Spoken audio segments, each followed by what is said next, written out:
जिल्ला प्रशासन सुनसरीको अगाडि गोलीकाण्डको विरोधमा यहाँ प्रदर्शन भइराखेको छ।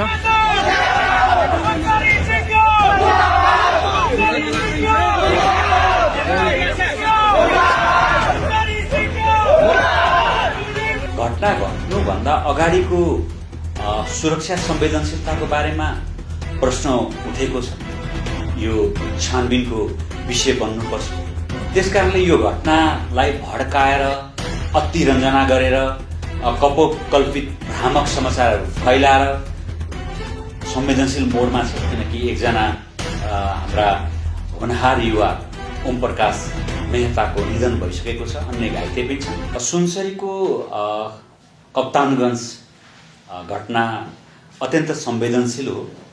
यसलाई हामीले धेरै संवेदनशील रूपले हेरेका छौँ। घटना घटिसक्यो। घटना घट्नुभन्दा अगाडिको सुरक्षा संवेदनशीलताको बारेमा प्रश्न उठेको छ। यो छानबिनको विषय बन्नुपर्छ।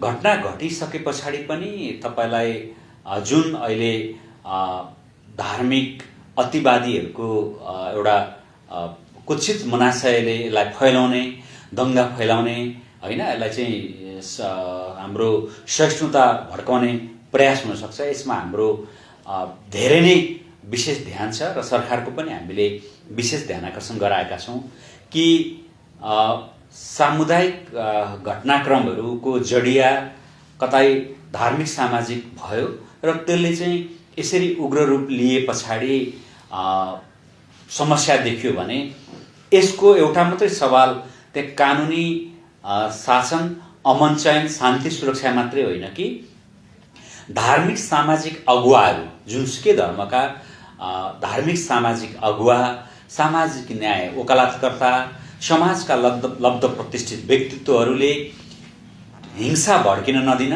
सामाजिक सद्भाव फैलन अपिल गर्ने कुरा र नेपालीको जुन मौलिकपना छ कि हामी धार्मिक सहिष्णुतामा अब्बल छौँ, अग्रणी छौँ, हामी पशुपतिमा बुद्धको मुकुट पहिर्याउँछौँ, हामी बुद्धिज्ममा होस् कि हिन्दूमा होस्, मुस्लिममा हो, हाम्रो भाइचारा भगिनी सम्बन्ध छ। हामी आलमदेवी मान्छौँ, हाम्रो छठ मान्ने मुस्लिम समुदायको सङ्ख्या पनि उल्लेख्य छ। त्यसकारणले यो घटनालाई भड्काएर अतिरञ्जना गरेर कपोकल्पित भ्रामक समाचारहरू फैलाएर धार्मिक सहिष्णुता, सामाजिक सहिष्णुता चाहिँ खलल पुर्याउने दुष्प्रयास भयो भने त्यसको लागि चाहिँ गृह प्रशासनलाई हामीले अत्यन्त बढी संवेदनशील भएर अपिल गरेका छौँ कि विशेष ध्यान आकर्षण होस्।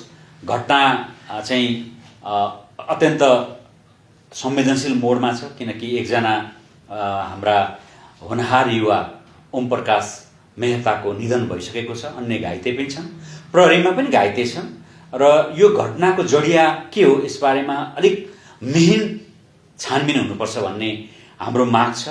सुरक्षा संवेदनशीलताको ल्याप्स कहाँ भयो, यसलाई किन हामीले पूर्व अनुमान गरेर आंकलन गर्न सक्यौन कि सुनसरीको यो क्षेत्र चाहिँ सीमा क्षेत्र पनि हो र अर्को कुरा सुरक्षा संवेदनशीलताका लागि नै हामीले प्रहरी, सशस्त्र प्रहरी, राष्ट्रिय अनुसन्धान राखेका हौँ। त्यसकारणले उहाँहरूको पनि विशेष ध्यान आकर्षण गराउन चाहन्छौँ। अर्को कुरा, यही मौकामा यो सामाजिक सद्भाव भड्काउन, सहिष्णुता को विरुद्धमा जाने जुन जमातहरूको हामीले पहिचान गरेर तिनीहरूलाई नियन्त्रण गर्ने र यो घटनालाई खुम्च्याउँदै जसले गल्ती गरेको छ उसलाई कारबाहीको भागीदार बनाउने र दोषीमाथि हदैसम्मको कारबाहीको हामीले माग पनि राखेका छौँ र यो मागप्रति स्वयं गृहमन्त्री संवेदनशील भएर उहाँले प्रधानमन्त्रीसँग पनि समन्वय गर्ने कुरा, सुरक्षा का उच्च पदस्थ अङ्गहरूसँग पनि समन्वय सहकार्य गर्ने प्रोएक्टिभ नेस देखाउनु भएको छ। त्यसप्रति हार्दिक कृतज्ञता व्यक्त गर्न चाहन्छु र मेरो अपिल चाहिँ के हो भने यो सवाल सुनसरीको मात्रै होइन, धार्मिक सामाजिक सद्भावमा खलल पर्ने र यसलाई भड्काउ बनाउँदा चाहिँ यो चाहिँ देशैभरि फैलन पनि सक्ने संवेदनशीलतालाई गृह प्रशासनले अलिक बढी नै उच्च संवेदनशीलताका साथ सम्बोधन गरोस्।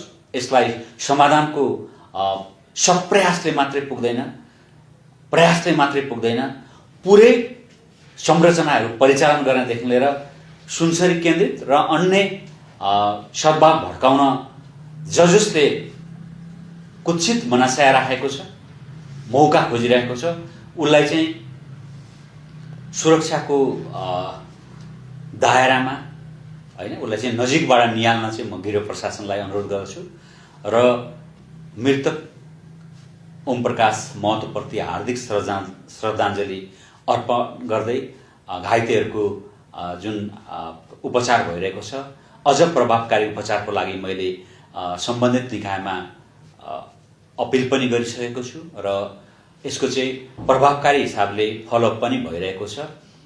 घाइतेहरूलाई र अन्य यसमा प्रहरी प्रशासन होस् कि सर्वसाधारण, उहाँहरूको पनि राम्रो उपचार हुनुपर्छ भन्नेमा हाम्रो चाहिँ माग छ।